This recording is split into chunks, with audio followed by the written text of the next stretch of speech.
Hello दोस्तों, welcome back to new video. कैसे हैं आप सभी? आई होप आप सब अच्छे होंगे। तो दोस्तों, क्या आप इन दो भर्तियों के फॉर्म भरने के लिए रेडी हैं जिनकी आज हम बात कर रहे हैं, यानी कि आईपीएच जल शक्ति डिपार्टमेंट और वन विभाग की वन मित्र भर्ती को भरने के लिए आप तैयार हैं? तो वो नीचे कमेंट डाउन जरूर कीजिए कि कौन कौन इन दोनों भर्तियों को भरेगा। तो जैसे कि आप लोगों को बता ही दिया गया है पहले भी कि जल शक्ति विभाग और आपके वन विभाग में वैकेंसीज निकलने वाली हैं, बट अब इन दोनों भर्तियों से संबंधित कुछ नोटिफिकेशन भी हमारे पास आई हुई हैं। तो जैसे कि आईपीएच डिपार्टमेंट से संबंधित यह इंफॉर्मेशन रहेगी कि पैरा वर्कर तैनात जो है वो आईपीएच डिपार्टमेंट में किए जाएंगे।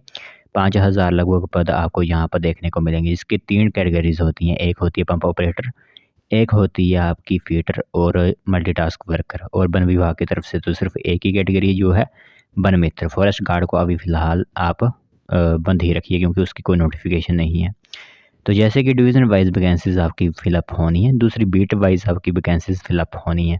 तो क्या इनकी नोटिफिकेशन आई हुई है, किस तरह के फॉर्म कब तक आ सकते हैं और डिवीज़न वाइज पत्र क्या भेज दिए गए हैं, जिसकी मैंने थंबनेल में लिखा हुआ था कि सभी डिवीज़न्स को पत्र भेज दिए गए हैं, वो इन्फॉर्मेशन आप लोगों को बताई जाएगी आज वाली वीडियो में। और आप लोगों के पास डॉक्यूमेंट्स भी होने चाहिए जिनकी वैलिडिटी 1 ईयर होती है। कई डॉक्यूमेंट्स ऐसे होते हैं जिनकी वैलिडिटी 1 ईयर होती है, तो वो डॉक्यूमेंट्स भी आप लोगों को तैयार करने होंगे। तो पहले ही आप तैयार कर लीजिए, बाद में आपके पटवारी तहसीलदार के चक्करों के कारण जो है वो काफ़ी टाइम बर्बाद हो जाएगा। तो चलिए फिर बिना वक्त ज़ाय किए हुए जो इन्फॉर्मेशन आ रही है वो आप लोगों को बताते हैं। तो दोस्तों, देख सकते हो इन्फॉर्मेशन आप सभी लोगों के मोबाइल स्क्रीन पर इस टाइम दिख रही होगी। तो यहाँ पर इन्फॉर्मेशन 2 तरीक़ों से आई हुई है और दोनों नौकरियों की संबंधित ही रहेगी। तो यहाँ पर आप देख सकते हो, यहाँ पर जो इन्फॉर्मेशन होगी वो वन मित्रों से संबंधित होगी और इस साइड जो इन्फॉर्मेशन है वो जल शक्ति डिपार्टमेंट से संबंधित होगी। और जो आपके राइट हैंड साइड जो इन्फॉर्मेशन होगी वो वन मित्रों से संबंधित इन्फॉर्मेशन होगी। तो बताएंगे दोनों नोटिफिकेशंस जो हैं वो आप दोनों लोगों को बताई जाएंगी। जो भी फॉर्म भरना चाहते हैं, दोनों के डाउट्स जो होते हैं वो क्लियर कर दिए जाएंगे। सबसे पहले बता दें आप लोगों को, तो डिवीज़न आधार पर होगी पैरा वर्कर वन मित्र भर्ती। ये दोनों एक ही हिसाब से दोनों सेम पॉलिसीज़ पर जो है वो भर्तियाँ हो रही हैं। बस ये थोड़ी-सी इसमें है कि इसमें जो आपके आईपीएच डिपार्टमेंट में कर्मचारी लगाए जाते हैं, उनकी रेगुलर होने की कोई सीमा होती है। बट जो आपके वन विभाग में वन मित्र जो रखे जा रहे हैं, उनकी कोई नियमित अभी तक ऐसा नहीं कहा गया कि कब तक रेगुलर किए जाएँगे। बस यह एक थोड़ी-सी इसमें कमी है। तो सबसे पहले आप लोगों को बता दें आईपीएच डिपार्टमेंट से संबंधित, तो इसमें मल्टीपर्पज़ वर्करों की तादाद काफ़ी ज़्यादा होगी, यानी 2500 2,500 जो होंगे वो आपके मल्टीपर्पज़ वर्कर रखे जाएंगे और 1200 आपके पैरा पंप ऑपरेटर होंगे। फिर आपकी फीटर की वैकेंसी होगी 800। दूसरी तरफ 2061 पद जो है वो आपके वन विभाग में भरे जाएंगे।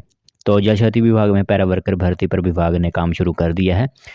तो आप लोगों को, जैसे कि पहले भी हम काफ़ी ज़्यादा रूल्स बता चुके हैं कि इनके रूल्स क्या होते हैं, बट जब नोटिफिकेशन हर एक डिवीज़न की आउट की जाएगी हम आप लोगों को ज़रूर बताएंगे, क्योंकि ऐसा नहीं होता है कि एकदम पूरे हिमाचल की नोटिफिकेशन एक साथ आ जाए। ऐसा नहीं होता है।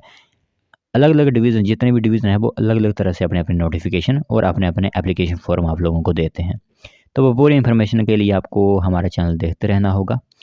इसी के साथ आप लोगों को बता दें, तो कैबिनेट की मंजूरी के बाद विभाग अब इन पदों को भरने की आगामी प्रक्रिया को पूरा करने में जुट गया है। और जल शक्ति विभाग में यह पद जो है वो 3 श्रेणियों में विभाजित कर दिए गए हैं, जैसे कि पहले ही बता चुके हैं। कई लोगों के कमेंट्स आ रहे थे कि इनके लिए क्वालिफिकेशंस क्या होंगी, तो वो अब सुन लीजिए ध्यान से। मल्टीपर्पज़ तो सभी को पता ही है कि 8th 10th पास जो भी होते हैं वो सिंपली अप्लाई कर सकते हैं। बट लोगों के मन में डाउट यह था कि जो पंप ऑपरेटर और फीटर उनके लिए आखिरकार क्वालिफिकेशंस क्या होती हैं। तो बताता हूँ आपको कि क्या क्वालिफिकेशंस होती हैं। सबसे पहले तो 10th पास तो आपका होना ही चाहिए। 10वीं तय की गई है। हालांकि पदों के हिसाब से तकनीक की दक्षता के साथ ही आवेदन स्वीकार किए जाएंगे, यानी आपने आईटीआई जरूर की हुई होनी चाहिए। तो इनमें पैरा पंप ऑपरेटर और मल्टीपर्पज़ वर्कर के लिए 10वीं के साथ साथ जो है वो आईटीआई डिप्लोमा भी प्रस्तुत करना होगा, जबकि पैरा फीटर के लिए 8वीं पास शैक्षणिक योग्यता तय हो सकती है। बट जो इन्होंने बताया हुआ है ये पूरी तरह से गलत है, ठीक है। जो पंप ऑपरेटर रखे जाते हैं, जिन्होंने आईटीआई इलेक्ट्रीशियन वगैरह में की होती है, पंप ऑपरेटर वगैरह की आईटीआई की होती है, वो लोग अप्लाई करते हैं। फीटर के लिए जो प्लम्बर वगैरह होते हैं, फीटर की एक आईटीआई ट्रेड होता है, वो लोग इसमें अप्लाई करते हैं। वो पूरी क्वालिफिकेशंस जो है वो आपको क्लियर की जाएगी जब नोटिफिकेशन आउट होगी। और मल्टीपर्पज़ वर्कर के लिए 8th पास सिंपली जो है वो यहाँ पर लग सकते हैं, क्योंकि पिछली बार भी जब आई हुई थी आपकी भर्ती तो पूरी इन्फॉर्मेशन हर एक डिवीज़न की हमने साझा की हुई थी सभी अभ्यर्थियों के साथ, तो आपको घबराने की ज़रूरत नहीं है। बाकी एज सभी को पता ही है कि इस तरह की सरकारी नौकरियाँ जो होती हैं वो 18 से 45 वर्ष की एज जो है वो इसमें रखी होती है। और भर्ती मेरिट के आधार पर होगी और इसमें इंटरव्यू और स्किल टेस्ट भी जो है वो लिए जाते हैं। स्किल टेस्ट में जैसे कि पिछली बार कहा गया था कि जो फिटर वगैरह होंगे उनसे पाइपों में चूड़ियाँ जो होती हैं वो डलवाई जाएँगी, बट ऐसा कुछ नहीं होता, थोड़े से ऐसे ही इंटरव्यू आपसे ले लिया जाता है। कोई जीके का क्वेश्चन आपसे पूछ लेंगे, ऐसा जो है वो पिछली बार जिन लोगों ने इंटरव्यू वगैरह दिए थे उन्होंने ये बातें क्लियर की हुई हैं। इसी के साथ जल्द आपकी भर्ती शुरू हो जाएगी, क्योंकि जल शक्ति विभाग के प्रमुख अभियंता संजीव कौल ने बताया है कि पैरा वर्कर भर्ती का राज्य सरकार ने फैसला लेने के बाद और कैबिनेट मंजूरी के बाद यह फैसला जो हो चुके हैं, अब बस यही है कि डिवीज़न वाइज़ वैकेंसीज़ आपकी आउट कर दी जाएँगी और वो काफ़ी जल्द वैकेंसीज़ आपकी आउट की जाएँगी। कभी भी नोटिफ़िकेशन जारी हो सकती है, क्योंकि जल शक्ति विभाग के प्रमुख जो अभियंता संजीव कौल हैं, उन्होंने ही इसकी इन्फॉर्मेशन दी हुई है। तो यह क्लियर हुआ आपका आईपीएच डिपार्टमेंट में संबंधित। तो इसमें अगर सैलरी की बात करें तो सैलरी जो आपकी होगी वो 5500 रुपया होगी आपकी, और पैराफिटर के लिए जो लोग अप्लाई करेंगे उनके लिए 3900 रुपये जो है वो सैलरी होगी। तो हालांकि भर्ती को लेकर अभी नियम पूरी तरह से तय नहीं है, बट यही है कि आपके जो पिछली बार नियम थे वही इस बार भी हो सकते हैं। कुछ चेंजेस किए गए तो वो आप लोगों को ज़रूर बता दिए जाएंगे। अब बात करते हैं फॉरेस्ट डिपार्टमेंट से संबंधित जो इन्फॉर्मेशन है। तो डिवीज़न सर्किल को भेजे पत्र, जहाँ तक अब फॉरेस्ट की जो भी औपचारिकताएं चली हुई हैं, डिवीज़न सर्किल तक जो है वो पत्र भेज दिए गए हैं।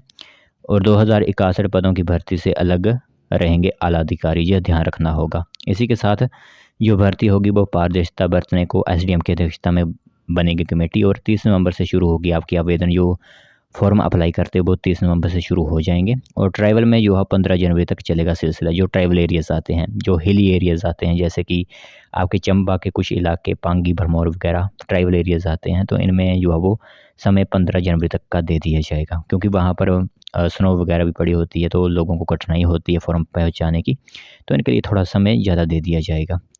तो वन मित्र भर्ती में आवेदन प्रक्रिया की तारीख तय होने के बाद विभाग ने शिमला से डिवीज़न और सर्कल को पत्र जारी कर दिए गए हैं। इसी के साथ 2061 पदों में यह भर्ती जो है डिवीज़न के आधार पर ही की जाएगी, और प्रदेश मुख्यालय के आला अधिकारियों का कोई बड़ा किरदार इस भर्ती में नहीं होगा। तो इसमें क्लियर किया गया है कि मुख्यालय के आला अधिकारियों को का जो है वो इस भर्ती में कोई किरदार नहीं होगा, क्योंकि बाद में जो है पारदर्शिता अगर शब्द दे दिया गया है तो बाद में यही सुनने को आता है, अगर बड़े अधिकारी भी इसमें सम्मिलित होते हैं तो बाद में यही सुनने को आता है कि आज जहाँ पैसे दे दिए गए इस कैंडिडेट को रख लिया गया, तो इससे जो है वो पूरी तरह से पारदर्शिता ही बांटी जाएगी। तो सबसे पहले आप लोगों को बता दें, तो भर्ती प्रक्रिया के अंतिम पायदान मौखिक साक्षात्कार होंगे, यानी आपका इंटरव्यू लिया जाएगा, और आपकी मेरिट लिस्ट जो भी होगी वो सर्किल और डिवीज़न स्तर पर तैयार की जाएगी। ठीक है, यह महत्वपूर्ण रहेगी इन्फॉर्मेशन की, जो आपकी जो लोगों के मन में डाउट चला हुआ था, कैंडिडेट्स के मन में, कि हमारी मेरिट लिस्ट जो होगी वो पूरे हिमाचल से बनेगी या फिर हमारे सर्कल और डिवीज़न के स्तर पर बनेगी। तो यह ध्यान रखना होगा, जो आपका डिवीज़न स्तर, जो आपका सर्कल होगा, उसी आधार पर आपकी जो मेरिट लिस्ट होगी वो बनाई जाएगी दूसरे कंपटीटर के साथ। तो इसके बाद परिणाम घोषित किए जाएंगे। तो वन विभाग मुख्यालय से भर्ती की तारीख तय होने के बाद नियमों और प्रक्रिया से जुड़े पत्र फील्ड को भेज दिए गए हैं। तो पूरे प्रदेश की बात करें तो विभाग में 2061 पदों पर आपकी भर्ती जो है वो की जाएगी। बाकी किस विभाग में कितने पद हैं वो हम आपको पहले ही क्लियर कर दिए चुके हैं, तो इसमें बार बार बताने की ज़रूरत नहीं है। बाकी पूरी जितनी भी इसकी एलिजिबिलिटीज़ है वो भी आप लोगों को क्लियर कर दी गई हैं, जैसे कि 18 से 25 आपकी एज रखी गई है, बट कई कैटेगरीज़ यहाँ पर एज रिलैक्सेशन मांग रही हैं। क्या ड्राफ्ट में चेंजेस आते हैं वो अभी तक फ़िलहाल यहाँ पर कोई इन्फॉर्मेशन जो अब नहीं दी गई है। इसी के साथ एसडीएम की अध्यक्षता में आपकी एक कमेटी बनाई जाएगी, उसी के माध्यम से यहाँ पर इंटरव्यूज़ वगैरह लिए जाएंगे, और जो मेरिट लिस्ट बनाई जाएगी उन्हीं के माध्यम से बनाई जाएगी।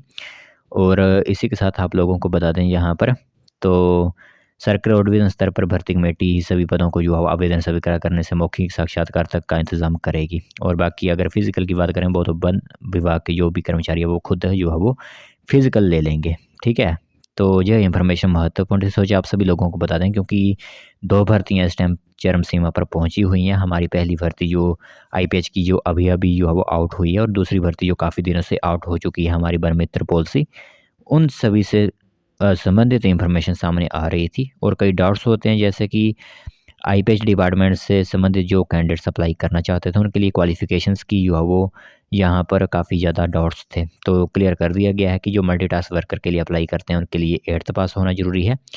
जो लोग यहाँ पर फीडर और पंप ऑपरेटर के लिए अप्लाई करेंगे उनके लिए आईटीआई ट्रेड होना ज़रूरी है। आईटीआई में जैसे कि जो फीडर के लिए अप्लाई करेंगे उनके लिए एक फीडर की आईटीआई ट्रेड होता है, प्लम्बर वगैरह का आईटीआई ट्रेड होता है। और दूसरी तरफ जो लोग पर पंप ऑपरेटर के लिए अप्लाई करते हैं उनके लिए इलेक्ट्रीशियन जो बिजली विभाग में भी पोस्ट भरते हैं वो आईपीएच में भी पोस्ट भर सकते हैं। ठीक है, तो यह इन्फॉर्मेशन महत्वपूर्ण थी। दूसरी तरफ यहाँ पर वन विभाग से कैंडिडेट्स के काफ़ी डाउट चले हुए थे कि आखिरकार यहाँ पर जो मेरिट लिस्ट बनाई जाएगी वो किस आधार पर बनाई जाएगी और किसकी अध्यक्षता में यह भर्ती जो है करवाई जाएगी। तो ये पूरे थोड़े डाउट्स जो चले हुए थे, कमेंट्स डेली आते हैं, तो इन बातों के ज़रिए जो है वो हम क्लियर कर चुके हैं कि किस तरह आपकी वैकेंसीज़ होंगी, कितनी टोटल नंबर ऑफ़ पोस्ट आपकी जो यहाँ पर देखने को मिलेंगी और बीट वाइज़ वैकेंसीज़ आपकी भरी जाएँगी वन विभाग में और डिवीज़न स्तर पर। और सेम जो है वो क्राइटेरिया रहेगा आपका आईपीएच में, वो भी डिवीज़न आधार पर ही आपकी भर्ती जो है वो करवाई जाती है।